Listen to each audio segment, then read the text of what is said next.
I'm astrologer and life coach Penny Dix. Welcome to my YouTube channel. Welcome back if you're one of my regular visitors here. And if you are new here, a big welcome to you. And I'd love it if you'd subscribe. So today I'm bringing you one of my short heads up videos. And this one is specifically for the sign of Taurus. And that is whether you are Sun Taurus or you're the rising sign, also known as the ascendant. And it's for all you need to know astrologically to navigate the month of May 2023. So let's have a look and see what's going on, because there's a lot of energy in your sign, Taurus. And at the beginning of the month, on May the 1st, May Day, Pluto, our planet of transformation, my small outer boy, my dwarf planet of power, of beginnings, endings, and all sorts of secrets revealed. Now, Pluto, of course, we know is in Aquarius. It's having a little look round. This is the part of your chart to do, if you have one, with your career. If you don't have a career, it's your passion. It's whatever you would make you get out of bed in the morning, even if you weren't being paid. So that is what I call one's passion. Now, Pluto in Aquarius is going retrograde on the 1st of May and will journey back by the 11th of June into your 9th house Capricorn. So this really, what Pluto has done is giving you a little introduction to what to expect with its energy in Aquarius for you. And you may not particularly have noticed much at present, except perhaps a desire to achieve, a desire to go further than perhaps you've gone before. So that may be something of what you're aware of. Going back into the 9th house, it's a little bit like Pluto and Capricorn are helping you tweak your knowledge, just getting a little bit more secure and sound in the facts you need for the work you do. Now, by the 5th, we have the full moon lunar eclipse in Scorpio. This is in your 7th house of significant relationships. Now, we had the new moon total solar eclipse in Aries, and if you remember, that was on the 20th of April, the day before Mercury, our planet of communication, turned retrograde. Now, that retrograde, or rather that eclipse in Aries, basically gave you a kind of heads up to launch something long-term that you've been thinking about, dreaming about for some time. This full moon lunar eclipse in your opposite sign, Scorpio, is a little bit of a different kind of energy. First of all, it's opposite, naturally, the sun in your sign. And if it's your birthday on the 5th of May, then this is a significant eclipse for you. And it will bring changes for you. But we'll look at what those are in a minute. Now, the sun is conjunct both Mercury, that's retrograde, and Uranus widely, which is our planet of the unexpected, of freedom, of just shocks and surprises. And you've certainly had your fair share of that with Uranus in your sign over the last few years. And it's really pushed you to think outside the box and make quite a lot of drastic changes to your life in general. Now, this full moon, full moons usually bring about closure, endings, letting go of. Is there a relationship, for example, in your life that you need to let go of? Is there a business relationship in your life that you need to let go of, or at least transform. It doesn't have to be as dramatic as black and white, yes or no. I'm just giving you some of the hints as to what the energy is about. So what you need to know is that whatever it is that perhaps either leaves your life or changes with regard to close personal relationships or business relationships is timely, and there's not much you can do to have any control over that, but trust it. Now, it doesn't mean it happens on the 5th of May. So don't spend the whole of the 5th of May hiding behind the sofa thinking some terrible thing is going to happen. It's not. And as I've said to, or as I will be saying, and I said to Aries, other signs, that it's often, it sounds more dramatic than it sometimes plays out. Because remember, Scorpio is also about new beginnings, birth. So this could be the end of somebody this could be the end of someone being single and wanting to be in a committed relationship. It could be somebody getting pregnant because it's about birth. So there's a whole way that this could sort of plan out. And it does depend on your own individual chart as to what we can expect from it. But let's move on from that, because by the 9th, the sun in Taurus, which is our life force, it's you in this instance because it's in your sign, is conjunct my big outer boy Uranus, our planet of the unexpected. I think round about this first week of May, you are going to be feeling really empowered. I think you are going to be feeling much more inspirational than anyone is used to.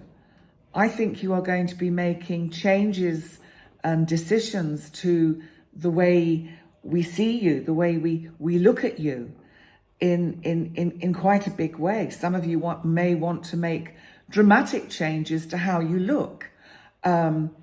Don't do anything too dramatic because Mercury is retrograde and you may live to regret it. So that's just a by-the-by heads up. So by the 15th of May, Mercury in Taurus finally turns direct. So our planet of communication that rules Gemini turns direct. So basically, whilst Mercury has been in your sign, I think it's been giving you a little bit of a break. Time to catch up. It's been a bit of a general slowdown. And you know, that's sometimes not a bad thing because life for you, Taurus, has been pretty hectic, pretty busy. There's been a lot of energy. This Pluto on your midheaven, all to do with your public image and your career path, is really quite heavy duty stuff. So there's been a lot going on there for you.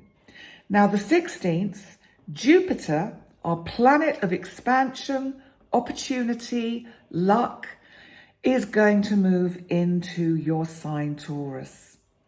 Now, whilst Jupiter goes through Taurus, which is going to take about a year, be careful you watch what you eat.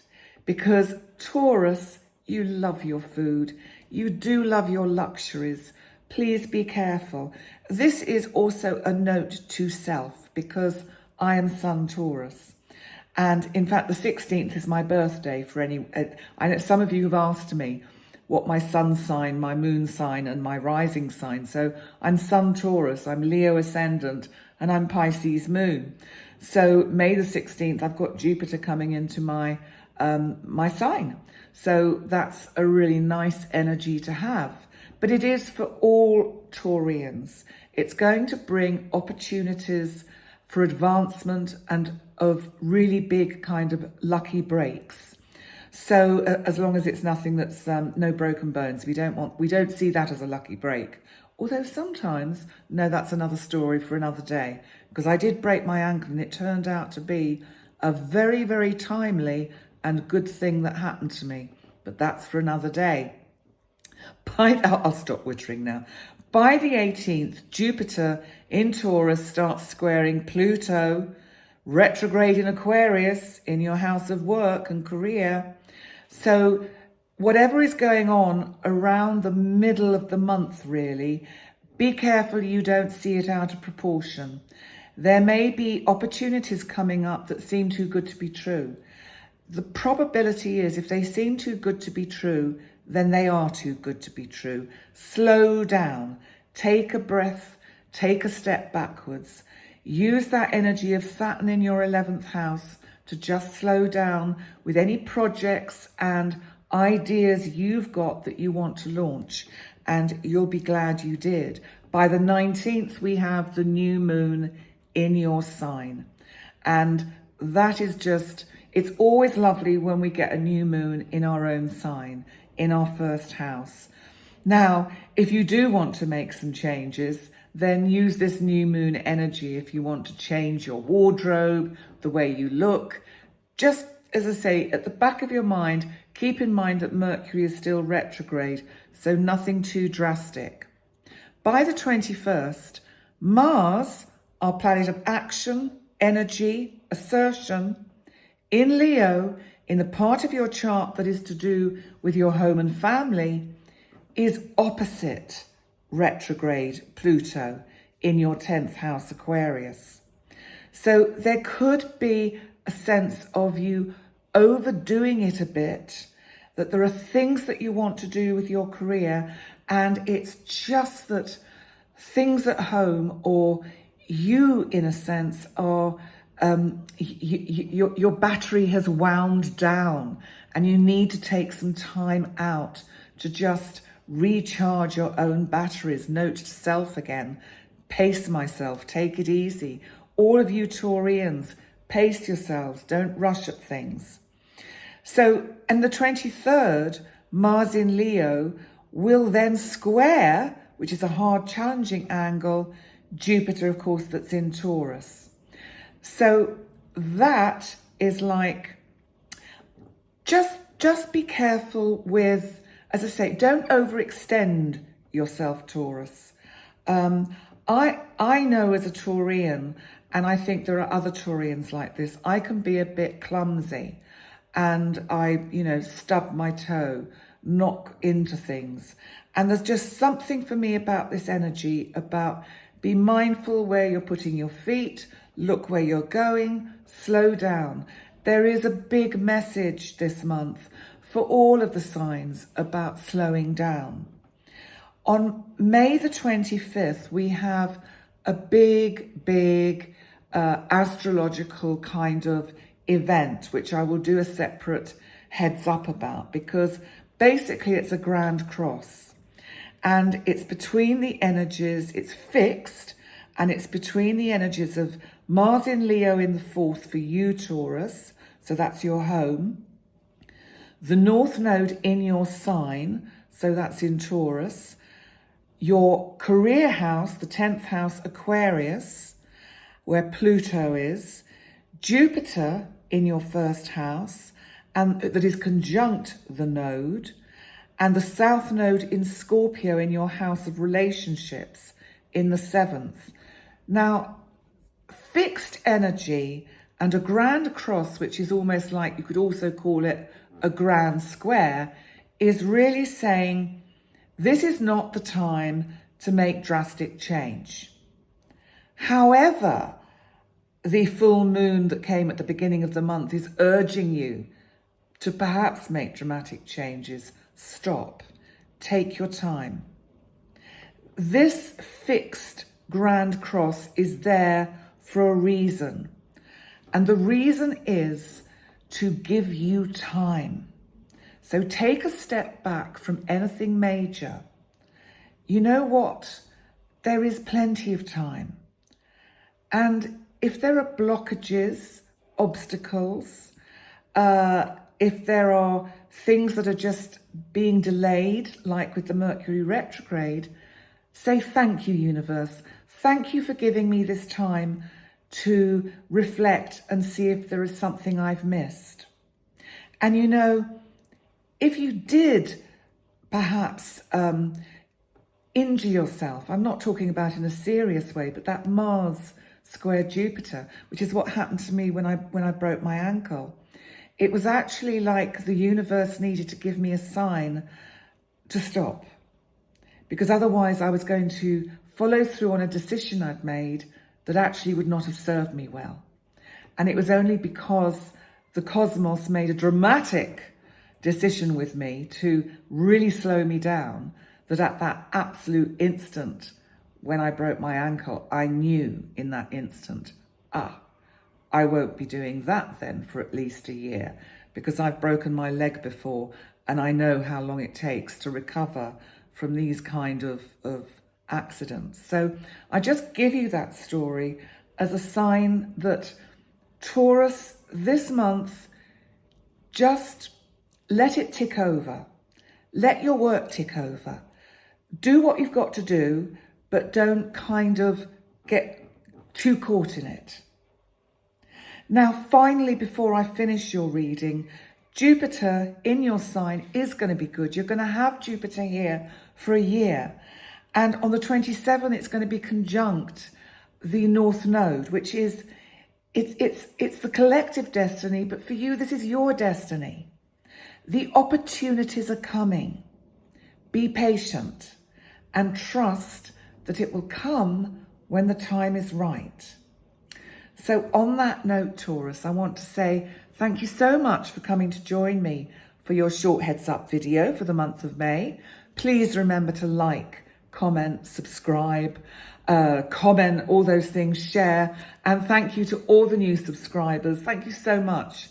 I'm really, truly, truly blessed that you're choosing to follow me. And I feel I'm making these lovely friends. I've met some beautiful people who have come to me as clients, and just through the comments that you leave, I get to know you. You're familiar. I see your names and it all means something. So just thank you so much. And also remember, do sign up to my website, subscribe to it, because I'm going to have some courses coming on there later in the year and events, and we're in the process of sorting them all out. So that's a good thing to kind of have a heads up about. So in the meantime, thank you so much, and I look forward to seeing you next time. Bye for now.